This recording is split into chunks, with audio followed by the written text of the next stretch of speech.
Good morning student, मैं धर्मेश वर्मा, हम state lecturer बेबियोर पब्लिक स्कूल इंटर कॉलेज। आप लोगों का ऑनलाइन क्लासेस में स्वागत है। तो चलिए बेटा, आज स्टडी करते हैं प्रथम कोट का क्रिया फर्स्ट ऑर्डर रिएक्शन। तो फिर पहले बताया था फर्स्ट ऑर्डर रिएक्शन जो कारक की सांद्रता पर निर्भर करती है। तो फर्स्ट ऑर्डर रिएक्शन में क्या कह रहा है कि यहाँ पर अगर कोई भी अक्रिया होती है तो अभिकारक की सांद्रता कितनी होगी और कितने पदार्थ की होगी। तो इसमें से क्या कहते हैं, सपोज दैट एथिल एसीटेट लिया जाए CH3COO C2H5। अगर इसका हाइड्रोलिसिस कराते हैं तो फॉर्म हो जाता है CH3COOH एंड प्लस C2H5H। अब हम क्या देख रहे हैं कि यहाँ पर अभिकारक पदार्थ आपके पास दो हैं, एक भी। तो इसमें से अभिकारक पदार्थ एथिल एसीटेट और वाटर मॉलिक्यूल, इनमें से किसी एक पदार्थ की सांद्रता परिवर्तित होगी CH3COO C2H5 प्लस H2। यहाँ पर अभिकारक तो दो हैं लेकिन किसी एक पदार्थ की सांद्रता परिवर्तित हो रही, वो किसकी है? Ethyl acetate.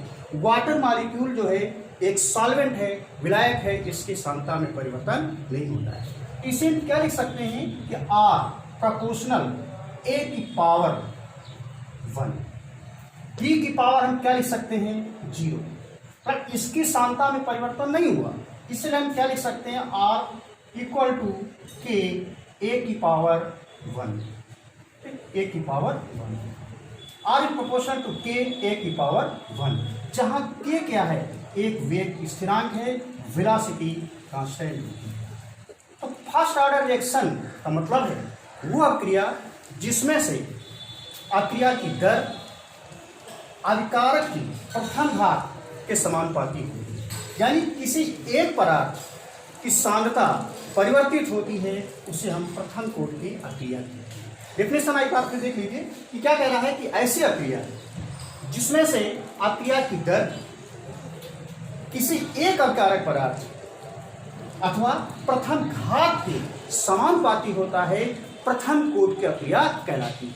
अभिकारक कारक एक पदार्थ उसके समानुपाती हो अक्रिया की दर, अर्थात कह सकते हैं कि अभिकारक प्रथम घात के समानुपाती होता है, उसे ही प्रथम कोट की अक्रिया कहते हैं।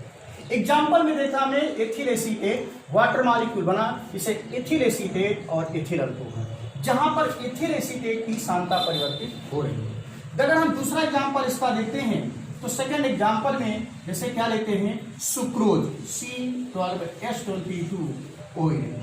अगर हम इसका हाइड्रोलिसिस करते हैं तो फॉर्म हो जाता है ग्लूकोज C6H12O6 प्लस C6H12O6। अब देखिए दोनों के फॉर्मूले सेम हैं, लेकिन ये क्या है ग्लूकोज, ये क्या है फ्रक्टोज, ग्लूकोज फ्रक्टोज। ये सुक्रोज है, सुक्रोज का हाइड्रोलिसिस कराया, इसके कराने से फॉर्म होता है ग्लूकोज फ्रक्टोज। फॉर्मूले तो सेम है लेकिन इसमें एल्डिहाइड ग्रुप होता है, एल्डिहाइड ग्रुप, जब इसमें कीटोनिक ग्रुप प्रेजेंट होता है, कीटोनिक ग्रुप। तो क्या देख रहे हैं कि ये वाटर मॉलिक्यूल एक यहाँ पर क्या है सॉल्वेंट विलायक है, इसकी सांद्रता परिवर्तित नहीं हो रही है, केवल अक्रिया की दर प्रोपोर्शनल किसकी होती? एक पदार्थ, वो पदार्थ कौन सा हुआ? सुक्रोज होता है।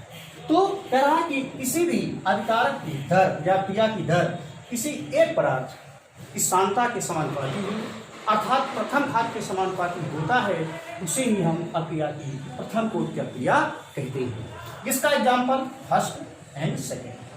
अब आते हैं जिसमें से इसके करेक्टर में क्या कहता है कि अगर हम इसमें से प्रथम कोट फर्स्ट ऑर्डर रंग लिखे जाए तो ऐसी कंडीशन पर एक ही पदार्थ की सांद्रता परिवर्तित होती है।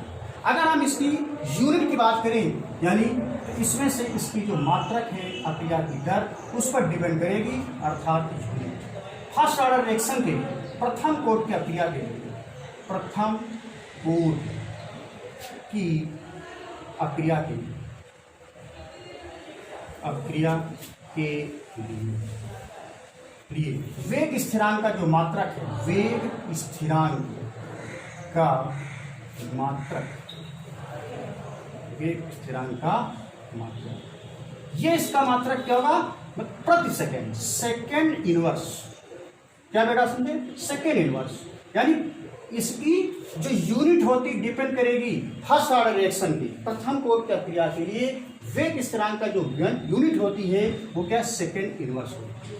बेटा अब हम स्टडी करते हैं कि फर्स्ट ऑर्डर जो रिएक्शन है उसका डेरिवेशन कैसे होता है, उस अक्रिया के लिए व्यंजक क्या है। डालते हैं प्रथम कोट की क्रिया,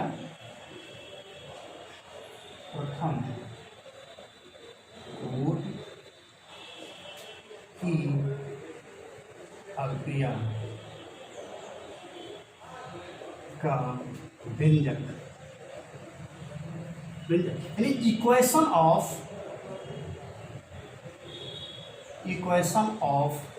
first order reaction, first order.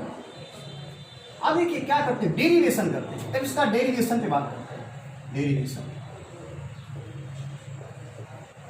Suppose that एक अक्रिया हमारे पास क्या है, A इक्वल टू बी, ठीक, प्रथम कोड की अक्रिया। इस प्रकार से हमने क्या देखा, A हमारे पास क्या है, अभिकार है, B क्या है, उत्पाद।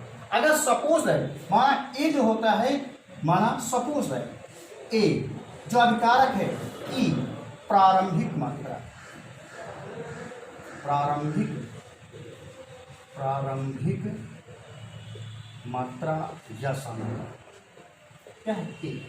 समय T पर, समय T पर पदार्थ की शेष मात्रा, पदार्थ की शेष मात्रा क्या होगी, A minus x equal A minus x. अगर यदि कहा जाए कि वियोजन की मात्रा क्या हो, वियोजन की मात्रा x है, मात्रा x है, A यानी मात्रा x है, तो शेष मात्रा आपकी कितनी हो गई, वियोजन की मात्रा अगर आपके पास कितनी है, x है, तो शेष मात्रा इक्वल क्या हो जाएगी, A माइनस एक्स। अब हम जानते हैं किसी भी रासायनिक अक्रिया की जो अक्रिया की दर है वो पदार्थ की सांद्रता के समानुपाती है। हमने क्या देखा कि पदार्थ की मात्रा A है, वियोजन की मात्रा कितनी x है, तो इसमें से क्या कह रहा है, शेष मात्रा A माइनस एक्स होगा। अब देखते हैं कि A माइनस एक्स पर पदार्थ की सांद्रता, अक्रिया की दर, अक्रिया की दर पदार्थ की सांद्रता के, पदार्थ की सांद्रता के समानुपाती होता है, समानुपाती होता है। अब देखते हैं अक्रिया की दर क्या है, dx अपान क्या है, dt इक्वल टू, अब देखते हैं कि किस समानुपाती है, A माइनस एक्स। अगर इस प्रकार से देखते हैं पदार्थ की अल्प मात्रा है तो अक्रिया की जो दर होती है वो dx अपान dt है। तो इस प्रकार से अक्रिया की दर पर dx upon dt proportional A minus X है। अब देखते हैं dx upon dt equal to, ये प्रोपोर्शनल में है इसलिए प्रोपोर्शनल को लगाया, प्रोपोर्शनल को हटाया गया इसलिए क्या हो जाएगा, k A minus dx upon dt equal to k minus X. अब यहाँ पर हम देखते हैं कि इसमें से A minus x dx upon dt equal to A minus X, इस शेष मात्रा है इसलिए dx upon dt equal to क्या लिख सकते हैं, A minus x dx upon dt के dx upon dt equal to dt, इसलिए के dt। इसे हम लिख सकते हैं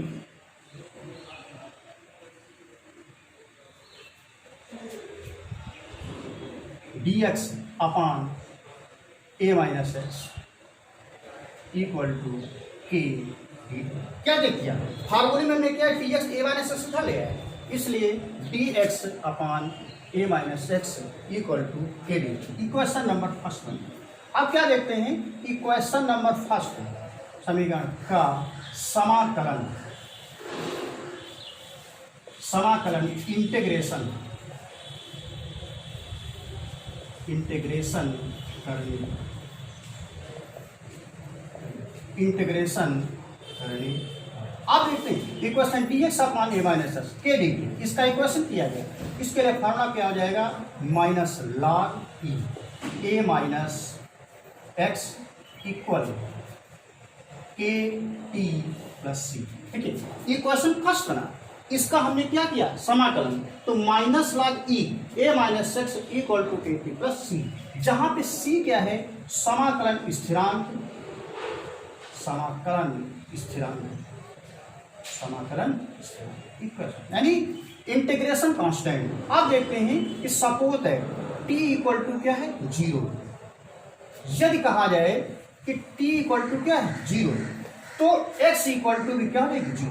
ये क्या कह रहा है कि अगर यदि t इक्वल टू क्या है, 0, तो x इक्वल टू क्या है, 0। अब क्वेश्चन नंबर जो हमारे पास सेकेंड बना है, इस सेकेंड में देखिए क्या हो जाएगा, minus log E A minus X, तो minus log A equal to K, इसका टी क्या है, 0, इसलिए इक्वल टू सी, यानी सी इसके बराबर हो। अब क्या करते हैं, सी का मान, सी का समीकरण क्या करते हैं, सेकंड में रखते हैं, सेकंड में रखने। अब देखिए फॉर्मूले में minus log A minus X, तो अब ये log E A minus x, A minus x equal to K T minus C की वैल्यू रख रहे हैं, सी का मान इक्वेशन में, तो सी जगह पर क्या लिख सकते हैं, माइनस लॉग ई। अब देखिए ये क्वेश्चन जो आपको कह रहा है, ये चीज क्या होती है, लॉग में से अगर लॉग क्या है, एम माइनस लॉग एन, इसको हम अगर लॉग टेबल पे ले जाते हैं, इसको हम क्या लिख सकते हैं, लॉग एम अपॉन एन। तो लॉग टेबल पे अगर कोई चीज माइनस में है, तो वो चीज किसमें आ जाएगी, अपान में आ जाएगी, इसलिए इसको हम लिख सकते हैं log E equal to log E A upon A minus x. देखो log E A upon A minus x equal to किसके बराबर हो गया, ए टी से।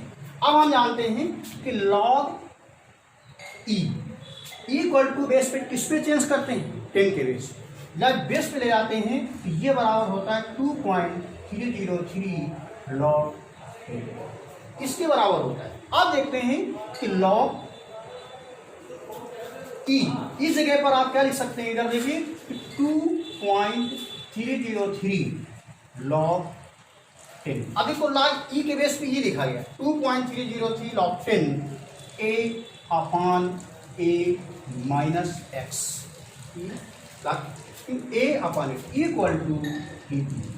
ठीक, अब देखिए इसमें क्या करते हैं, के equal to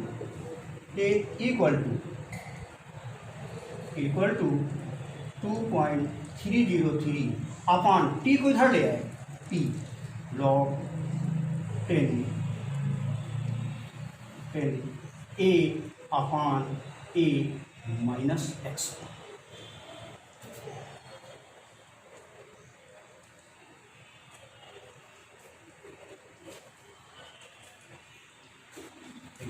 A equal to 2.303 upon T log 10 A upon A minus x. ये फर्स्ट ऑर्डर रिएक्शन का फार्मूला बनता है।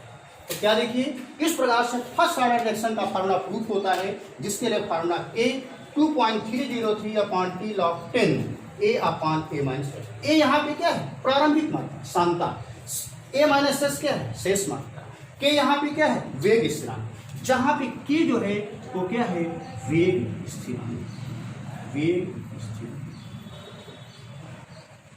फर्स्ट ऑर्डर रिएक्शन के लिए फार्मूला इस प्रकार होगा। तो इस प्रकार से हमने देखा कि प्रथम कोट की क्रिया का व्यंजक क्या होता है। एक बार फिर आप रीड कर सकते हैं कि सपोज दैट एक रिएक्शन होती है ए इक्वल टू बी, प्रारंभिक मात्रा सांता एक पदार्थ कारक है जिसमें से प्रारंभिक मात्रा ए सपोज दैट ली गई। अगर इसका डिसोसिएट मात्रा x है तो शेष मात्रा कितनी हो जाएगी, ए माइनस एक्स। रूल होता है कि अब क्रिया की दर पदार्थ की सांता के समानुपाती होता है। मतलब ये है कि इसमें से पदार्थ की मात्रा अगर यहाँ पर क्रिया की दर बढ़ रही है तो पदार्थ की सांता भी बढ़ेगी। इसलिए dx upon dt proportional A minus x.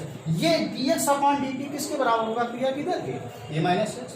dx upon dt equal to k A minus X. अब क्या करते हैं, dt को इधर ले आए तो dx upon A minus x equation first का इंटीग्रेशन समाकलन करते हैं। तो माइनस लॉग ई, ये माइनस है, जिसमें से माइनस इंटीग्रेशन पर a minus x equal to A T plus C. अब इक्वेशन सेकेंड है, सी यहाँ पर समाकलन स्थिरांक इंटीग्रेशन कांस्टेंट है, टी अगर जब टी इक्वल टू जीरो तो टी इक्वल टू भी जीरो होगा, इसलिए minus log E A equal to C. आप सी की वैल्यू अप्लाई करते हैं सेकेंड इक्वेशन पे, जब इक्वेशन पे अप्लाई करते हैं तो minus log E A minus x A T minus log E A I. आप देखते हैं लॉग ई ये बराबर किसके होगा, log M minus log N की, इसलिए लॉग इसमें लॉग टेबल पर जाते हैं तो ये चीज अपान में आ जाए, तो क्या देखते हैं log E A upon X equal to के।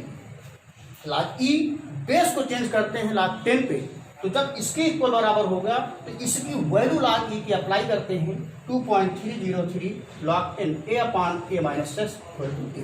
अब क्या करेंगे, टी को इधर आते हैं तो K equal to 2.303 upon T log 10 A upon A minus X. तो स्टूडेंट हमने क्या देखा, फर्स्ट ऑर्डर रिएक्शन का फार्मूला जो होगा तो ये फार्मूला है K equal to 2.303 upon T log 10 A upon A minus X. तो धन्यवाद, आज तक का यही वीडियो है, इसको लाइक करिएगा। धन्यवाद।